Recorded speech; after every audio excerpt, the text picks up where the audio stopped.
Then the second step in our communication process, the first one was to prepare yourself, practicing the positive intent and understanding the differences between the listener and between the sender and the listener. The second step is send your message. The second step of the model is to send your message. Now you can be thinking, if you describe this picture to how close you think the picture will head would match in the actual photo. Here you may have you may be looking at the picture, and you will be describing this picture differently. So sending your message is very important. How you are going to send the information with the picture only? You need to provide them some kind of context, some kind of backstory.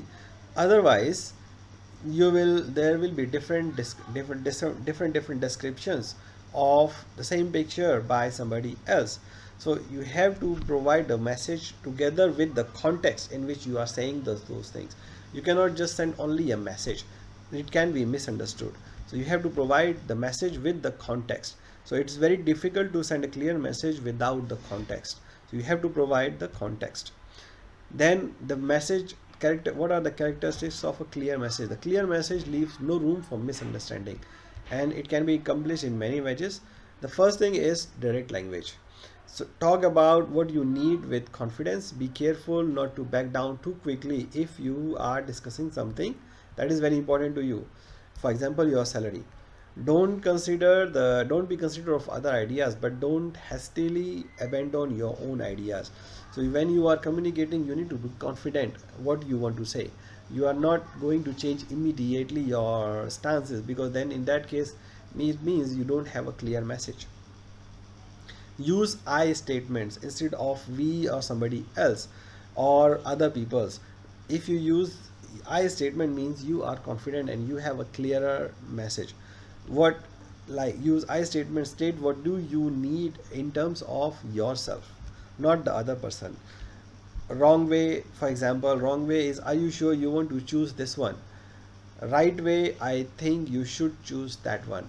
When you want somebody to choose, you are sending him a message, are you sure you want to choose that one? Because it means if your intention is to let the other people choose a particular option, you cannot say, are you sure you want to choose? Then in that case he will say, yes, I want to choose this, and then the communication is over. Your objective is not met. While the right way is, I think you should choose this one, because that is a very clear message that you want to say, why you want to say. Then you can use the facts and details to clarify your points. Be ready to back up your statements with the facts and the data which is clear and relevant.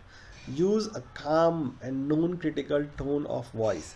If you are correcting other person's behavior, make sure you have an objective and composed. You will not be shouting. You need to use the examples whenever, especially when you are critical of the behavior. You may need to back up your ideas with the supporting data, with the supporting information, so that you can back up your ideas. And finally, use the repetitions. Conversion usually get off track. Don't be afraid to restate the purpose several times during the interaction. You may use similar words, or you can use different words to say the same thing.